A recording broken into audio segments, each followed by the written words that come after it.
le grand Likita.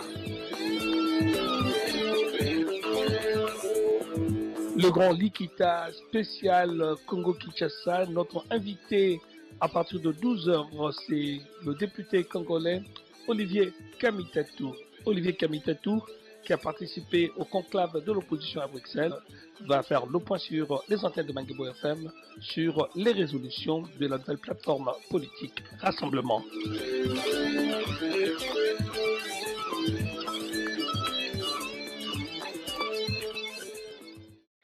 Bonjour Monsieur Kamitatou. Bonjour. Merci d'avoir accepté notre invitation. Monsieur Kamitatou, je rappelle pour nos auditeurs que vous êtes le vice-président du G7, cette nouvelle plateforme, de ce qu'on peut appeler aussi, pour prendre la terminologie française, des frondeurs de la majorité présidentielle que vous avez quitté avec perte et fracas. Et aujourd'hui, vous êtes le fer de lance de cette opposition. Est-ce que cela est dû au fait que vous êtes parmi ceux qui ont conçu cette constitution qui semble mise à mal aujourd'hui? Bien, vous avez bonne mémoire, effectivement. Concevoir une constitution, ça veut dire dresser avec les 500 députés de la transition, nous avons dressé ce qui nous semblait être le socle d'un État moderne, une nation forte et puissante. Une constitution, ce n'est pas un document qui se change au gré des caprices. C'est un document pour construire, c'est le socle d'une nation. Nous l'avons fait et ça a été avalisé par 85% du peuple congolais lors du référendum constitutionnel en décembre 2005. Un texte qui a 10 ans, qui doit tracer l'avenir d'un pays, d'une jeune nation comme la République démocratique du Congo, ne peut pas se changer simplement pour les caprices d'un seul homme qui veut conserver le pouvoir à tout prix. Ce qui est le supérieur, et nous l'avons rappelé lors de la conférence de Bruxelles à Genève, c'est notre attachement indéfectible à ce texte. C'est une œuvre humaine, elle peut être améliorée cette œuvre, mais dès lors que 85% du peuple congolais, des femmes, des hommes, des jeunes ont accepté ce texte parce qu'il est le synonyme, c'est le fondement de la paix. C'est le plus grand compromis qu'on ait pu trouver pour mettre fin au conflit, parce qu'il a été accepté par 85% des Congolais, eh bien, nous ne pouvons pas sacrifier ce compromis simplement parce qu'un homme veut conserver le pouvoir. Évidemment, vous avez fait le déplacement de Jean Val. On a dit tout et son contraire sur ce rendez-vous. Nous notons quand même qu'en 3 jours, les Congolais sont capables de se mettre d'accord. Ça ne s'est jamais vu. Non, je crois que les Congolais connaissent très bien ce qui est bon pour le destin de leur pays. Personne n'a envie de conduire notre pays vers un nouveau chaos, vers un nouveau conflit. On n'en a pas besoin. Nous avons besoin aujourd'hui de donner une lumière, de jeter un espoir, de tracer un chemin. Et nous avons clairement dit non au dialogue de Kabila pour se perpétuer au pouvoir. Oui à la Constitution, oui à la résolution 2277 du Conseil de sécurité des Nations Unies, des préalables pour une élection. Mais on ne peut pas remettre en question la Constitution du pays. Alors évidemment, M. Kamitatou, on vous entend très bien. Vous pensez qu'il est encore possible de tenir ces élections nationales, c'est-à-dire la présidentielle et les législatives, à bonne date? Et c'est quoi à bonne date pour vous? D'abord, toutes les tentatives du président Kabila et de ses partisans de saboter le processus électoral, il porte une responsabilité énorme dans les retards qui ont été pris pour le processus électoral. Mais aujourd'hui, s'il y a une volonté politique, les élections doivent être convoquées, le corps électoral, le 19 septembre prochain par la CENI. Nous devons enrôler les gens. La question de laisser plusieurs millions de nos compatriotes ne pas s'exprimer sur une question aussi essentielle, mais l'enrôlement n'est pas obligatoire. Ça veut dire que nous devons fixer, donner les moyens à tout le monde d'aller chercher sa carte d'électeur. Une fois que les kits seront distribués à travers tout le pays, une période de temps bien précise pour que ces élections soient faites et que les jeunes gens puissent s'enrôler. Ils auront 60 jours, 90 jours pour aller chercher leur carte d'électeur. Ce n'est pas un recensement. Nous ne voulons pas un recensement de toute la population. Ça, c'est le piège dans lequel nous avons failli tomber. Au mois de janvier, oui. Nous ne voulons pas. Nous voulons simplement que les kits soient bien répartis dans tout le pays, qu'une période de temps soit donnée pour que ceux qui veulent aller voter puissent aller chercher leur carte d'électeur et que très rapidement, les élections ait lieu. Excusez-moi, M. Kamutatou, vous convenez que même si vous ne voulez pas d'un dialogue, mais il faudrait une sorte de dialogue, quelle que soit la forme, pour arriver quand même à dégager un modus vivendi entre vous et la plateforme de M. Kabila. Il y a deux conceptions de la discussion, des négociations, table ronde. Vous parlez dialogue parce qu'il y en a un amalgame. Joseph Kabila et ses partisans ont voulu mettre le dialogue en avant pour se perpétuer au pouvoir, pour arriver à une espèce de compromis, suspendre la Constitution, trouver les voies et moyens d'aller au-delà, briguer un troisième mandat. D'ailleurs, l'ambassadeur Mova, secrétaire général du PPRD, ne s'en cache pas. Dans des meetings publics, il dit qu'il n'y aura pas d'élection, ni demain, ni après-demain, ni jamais. Et le dialogue n'est qu'un prétexte pour donner les contours d'une espèce de légitimité boiteuse en réunissant un peu tout le monde de briques et de brocs, essayer de trouver une solution qui les raccommode pour aller très loin dans la violation de ce que nous voulons, le principe d'alternance. Il y a maintenant le dialogue versus version 2277.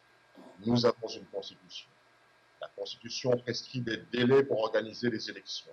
Le mandat du président de la République est de 5 ans, renouvelable une seule fois au terme de notre constitution. Voilà les vrais éléments d'une discussion sur lesquels maintenant nous sommes d'accord de dire, eh bien, organisons ces élections pour que ce dialogue aboutisse au départ du président Kabila le 19 décembre prochain. Bonnes conditions d'élections crédibles, démocratiques et apaisées. Nous ne voulons plus retourner dans un conflit. Nous ne voulons pas une guerre civile. Je peux en parler, j'étais partie prenante à une des grandes rébellions du pays. Nous ne voulons plus reprendre les armes. Nous voulons que le processus démocratique aille à son terme et nous voulons qu'en respectant la Constitution, par notre discussion, par nos débats avec la majorité, on organise le départ de M. Joseph Kabila le 19 décembre dans de bonnes conditions. En tout cas, M. Kamutatou, avant de vous libérer, je sais que vous êtes attendu un peu partout. Le rassemblement, cette configuration de l'union sacrée de toute l'opposition n'est pas encore complète. Sous quelle forme va-t-elle fonctionner à Kinshasa? L'opposition n'a jamais réussi à se doter d'un porte-parole au Parlement. Et il faudrait quand même trouver un lieu d'expression pour que votre place soit légitime. Écoutez, la légitimité, bon, parler de l'union sacrée, vous avez des références que la grande partie des jeunes gens ne connaissent pas. Ce qui s'est passé à Genval est extrêmement important dans le rassemblement. Ça veut dire que tout le monde, les ambitions personnelles, ont cédé le pas à l'intérêt supérieur du pays. Je sais qu'il y a des ambitions, il y a toujours des ambitions en politique. C'est même ça le cœur de l'action politique. C'est une ambition forte de transformer, changer la société autour d'individus. Mais quand on cède le pas, il faut que l'intérêt supérieur du pays gagne par rapport aux ambitions personnelles des individus. Nous avons tous choisi Étienne Tshisekedi comme citoyen parce qu'il représente, il incarne un combat pour la démocratie. Nous avons fait fi des autres considérations. Alors, nous allons de l'avant, ça veut dire qu'il y a un changement de mentalité au sein de l'opposition, il y a l'intérêt supérieur de la nation qui prime, il y a maintenant l'urgence d'un peuple qui peut sauver, parce qu'il y a au-delà de la politique une crise sociale terrible qui va secouer la République démocratique du Congo. Il y a peut-être un chaos qui va peut-être être beaucoup plus contagieux que ce que nous vivons aujourd'hui à Béni. Il y a la fermeture de l'espace démocratique.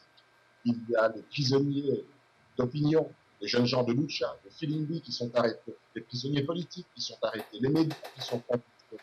Nous devons absolument réouvrir tout cela, revenir sur les rails du processus démocratique des élections. Et pour cela, je crois que nous avons fait fi de nos intérêts personnels, de nos ambitions personnelles, parce qu'il est temps aujourd'hui que nous puissions nous ressaisir. Face à l'AMP, il y a aujourd'hui le rassemblement. Il y a donc aujourd'hui deux camps. Celui qui défend le peuple congolais qui doit goûter dans les délais, celui qui veut conserver le pouvoir à tout prix, au détriment des intérêts du peuple, au détriment d'une constitution adoptée et qui est le socle et le fondement de notre unité, de notre démocratie. Voilà les deux camps. Le peuple choisira. Mais nul intérêt aujourd'hui que Monsieur X, Monsieur Y, tel opposant puisse avoir plus la parole qu'un autre. C'est l'intérêt supérieur de la nation qui va primer sur toutes nos ambitions personnelles. En tout cas, M. Olivier Kamitatou, je rappelle que vous êtes le vice-président du G7. On espère que ce rassemblement va durer un peu plus et amener en tout cas les Congolais à bon port. Vous y croyez? Bien entendu. Merci. En tout cas, vous avez suivi cet échange avec Olivier Kamitatou. Nous avons en ce moment l'honorable Martin Fayoulou de SID et membre de la dynamique de l'opposition. Bonjour, Monsieur Fayoulou. Bonjour. Merci d'avoir fait le passage par Paris pour partager avec nos auditeurs les premiers éléments qui ressortent de ce séjour de 3 jours, de ce conclave de 3 jours à Bruxelles. D'abord, en arrivant à Bruxelles, vous attendiez-vous à en sortir aussi vite? Mais écoutez, nous sommes allés à Bruxelles avec un mandat de la dynamique de l'opposition pour d'abord rencontrer les organisateurs, discuter avec eux et ensuite faire passer la position du peuple congolais. Et c'est ce que nous avons fait. Nous avons discuté et comme on dit en français, tout est bien qui finit bien. Et aujourd'hui, la position de ce peuple congolais a triomphé et nous en sommes très contents. Les violences se sont accordées. Comment cette nouvelle plateforme rassemblement, je crois que c'est le mot que vous avez trouvé, va pouvoir faire passer ces résolutions? Parce qu'il faut rappeler à nos auditeurs, c'est quoi les grandes résolutions de ces 3 jours de conclave à Jean-Val? Les grandes résolutions, d'abord la première, c'est que nous nous sommes mis d'accord pour unir nos efforts, nous mettre ensemble pour, faire respecter la constitution congolaise. Nous avons dit notre attachement indéfectible à la constitution et à son respect. 2, nous avons dit que les élections au Congo, et surtout l'élection présidentielle, doivent se passer. Donc quand je dis les élections présidentielles et législatives nationales doivent se passer dans les délais constitutionnels. Il n'y a pas de gouvernement de transition, il n'y a pas de glissement, il n'y a rien. Seulement, ce que nous souhaitons, c'est avoir ces élections. Troisièmement, nous avons dit non au dialogue convoqué par l'ordonnance du 28 novembre 2015 de M. Kabila. Et ça doit être entendu que le dialogue de Kabila, nous avons dit niet. 4, nous avons dit il faut simplement faire la mise en œuvre de la résolution 2277 du Conseil de sécurité des Nations Unies. Et c'est cette résolution qui doit nous permettre de voir, ou les dispositions de cette résolution, comment organiser les élections dans notre pays. Voyez-vous que nous sommes logiques? Nous avons dit en 5e position, il faudrait libérer tous les prisonniers politiques. Nous avons nos frères et sœurs. Nous avons Eugène Diomindongala qui est arrêté. Nous avons Christopher Ngoyi qui est en prison. Nous avons Jean-Claude Mouyamo et tant d'autres, Eric Kunda et les autres, qui sont arrêtés arbitrairement, emprisonnés arbitrairement. Il faut les libérer. Nous avons dit il faut libérer l'espace politique et médiatique, évidemment. Donc, il faut libérer l'espace médiatique, avoir accès ou laisser libre accès à ces médias publics payés par tous les Congolais. Et il faut aussi que les opposants puissent passer dans ces médias. Le média, là, ce n'est pas les médias de Joseph Kabila, ce n'est pas les médias de M. Mende, c'est les médias de tous les Congolais. Donc, voilà tout ce que nous avons dit. Vous allez ajouter les non-dédoublements des partis politiques et nous ne sommes pas d'accord avec certains agissements, notamment de la CNI, certains comportements. Il faut recadrer ces comportements, il faut recadrer, rendre la Cour constitutionnelle réellement indépendante. Donc voilà tout ce que nous avons dit et nous avons conclu. Alors, monsieur Fayoulou, pour terminer, je sais que votre temps est compté. Toutes ces résolutions ne peuvent se mettre en œuvre que s'il y a un échange. Vous refusez le terme dialogue de M. Kabila. Alors, sous quelle forme allez-vous échanger avec la majorité présidentielle? Mais nous l'avons dit à Genval, à Bruxelles. Nous avons dit que nous demandons à la communauté internationale, dans le cadre de cette résolution 2277, de voir comment est-ce qu'ils peuvent approcher les deux parties, parce que nous sommes deux parties, en vue de mettre en œuvre cette résolution pour l'organisation des élections. Monsieur, de ce côté-là, qu'est-ce que vous avez? Qu'est-ce que vous pensez qu'on doit faire pour organiser les élections? Donc, Monsieur, Edem Kodjo hors jeu, tout ce qui a été commencé avec Kodjo doit être mis hors jeu. tout ce qui a été commencé avec Kodjo, comme vous le dites, donc je vous cite, oui, hors jeu. Et c'est comme ça que nous avons proposé les panels. Rappelez-vous, donc, quand on parle de la mise en œuvre de la résolution 2277 du Conseil de sécurité des Nations Unies, c'est les panels. Donc, avec ces panels-là, comme quand les Congolais étaient à Sun City, avec un panel où on rapproche le point de convergence et on regarde les divergences, on essaye de laguer le plus possible les divergences et nous voyons comment organiser les élections. C'est-à-dire, on va parler de quoi? On va parler du calendrier électoral. On va parler du respect de la Constitution. Comment enrôler tous les électeurs congolais? Comment le faire? Comment faire participer la diaspora à ces élections? Comment dépouiller, comment dire, le bulletin de vote? Comment publier les résultats? C'est des choses pratiques qui concernent les élections. On ne va pas aller là-bas dire comment partager le pouvoir. Ça, non. Et nous avons dit non. M. Kabila l'a fait dans ses concertations nationales. Il n'a jamais réussi. Et aujourd'hui, ce que nous voulons, c'est aider notre peuple qui a tant souffert. Il y a des massacres à Béni. Je ne sais pas si tout le monde comprend comment nous souffrons au Congo. C'est vrai, j'ai entendu certains compatriotes de la diaspora parler, je suis totalement d'accord avec eux. Les Congo n'appartient pas à un individu, mais les Congo appartient à nous tous et nous tous, nous devons faire en sorte pour trouver des solutions idoines pour amener ces pays à la paix. Quand on massacre, quand on tue, et on tue partout, à Béni, quand on voit les gens venir entrer dans notre pays, faire des colonies de peuplement, pour que demain, on puisse faire un référendum d'autodétermination, je ne sais pas si les Congolais comprennent. Je ne sais pas si une certaine catégorie des Congolais comprend tout ce qui se passe. Alors, plus nous laissons ces gens-là gagner du terrain, plus le temps passe et demain, la tâche sera plus hardie. Donc, aujourd'hui, il est question de s'occuper de notre pays en toute responsabilité. Je crois que beaucoup de gens parlent, mais il faut qu'on se connaisse. Je suis Martin Fayoulou et je le dis et je le répète, personne sur cette terre des hommes m'a donné un franc un jour. Personne ne peut aujourd'hui sortir et dire que j'ai été corrompu. Je ne le suis pas, je ne le serai pas. Et cette personne-là qui pourra corrompre Fayoulou n'est pas encore née et ne naîtra pas. Je travaille pour mon pays, je prends mes responsabilités. Aujourd'hui, ils veulent faire prendre ma tête au Congo. Vous savez, je vis parce que j'ai un petit business. Et c'est avec ça que je vis. Et aujourd'hui, mon hôtel est fermé. Aujourd'hui, j'ai fait la tournée. Partout où je fais la tournée, ils me font des problèmes. J'ai été dans le Bandundu, j'ai passé 48 heures. J'ai dormi à la Belle Étoile.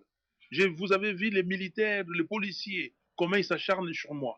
Et puis, nous prenons tous ces risques-là, les risques personnels, les risques familiales pour notre pays.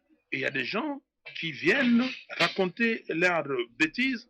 Je crois que, messieurs, mesdames, on doit tous se respecter. Norbert Boukpoutou, notre analyste politique, nous allons revenir un peu sur ce qui s'est passé à Jeanval pour vous en donner une lecture plus complète et on va évidemment voir les chances d'aller plus loin pour cette opposition qui doit de toute façon échanger, comme l'a dit M. Kamitatou, M. Fayoulou. Jeanval va prendre date dans l'histoire du Congo, un peu comme la table ronde a pris date, mais ici, ils sont sortis avec un mot, le rassemblement. Un rassemblement dans lequel ne figure pas évidemment le MLC ou peut-être l'UNC, même si certaines personnes qui ne partagent plus l'approche de Caméré étaient présentes en tant qu'individuellement. Est-ce que on pourrait revenir en arrière? Est-ce que le MLC pourrait faire à toute opposition marche arrière avec ce rassemblement derrière le sage de Tshisekedi?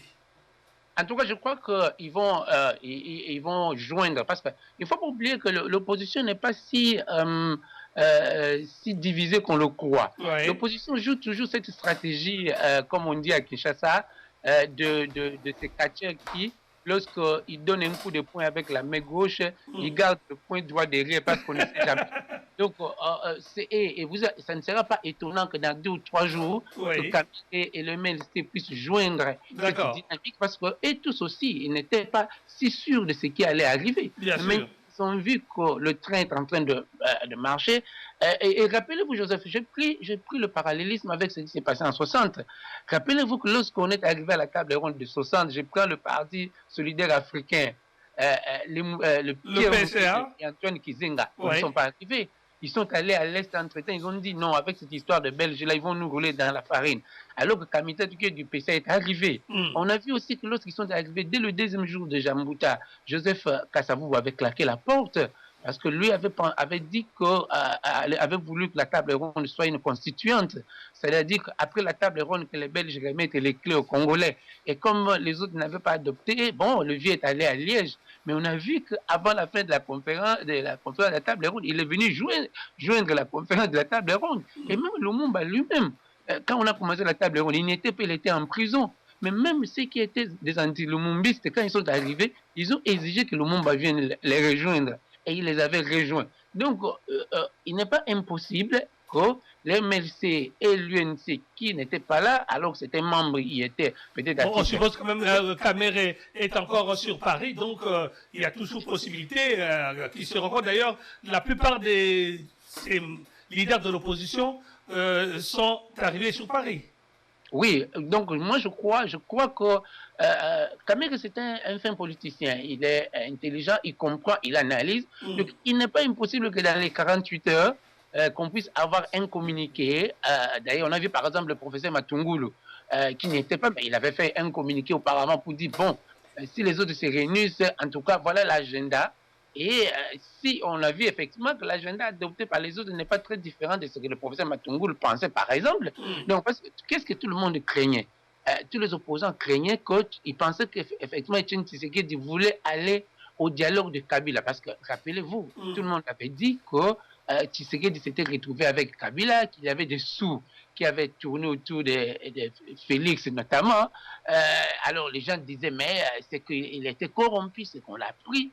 Et moi qui venais de terminer à lire le livre de Blé Goudé raconte que lorsqu'il a été arrêté au Ghana et puis extradé à Abidjan, il devait faire face à ces rumeurs-là parce que le pouvoir a fait circuler du côté des partisans de Gbagbo que en fait, Blé Goudé n'était pas arrêté, mais il y avait un deal comme quoi il aurait été dans une prison dorée.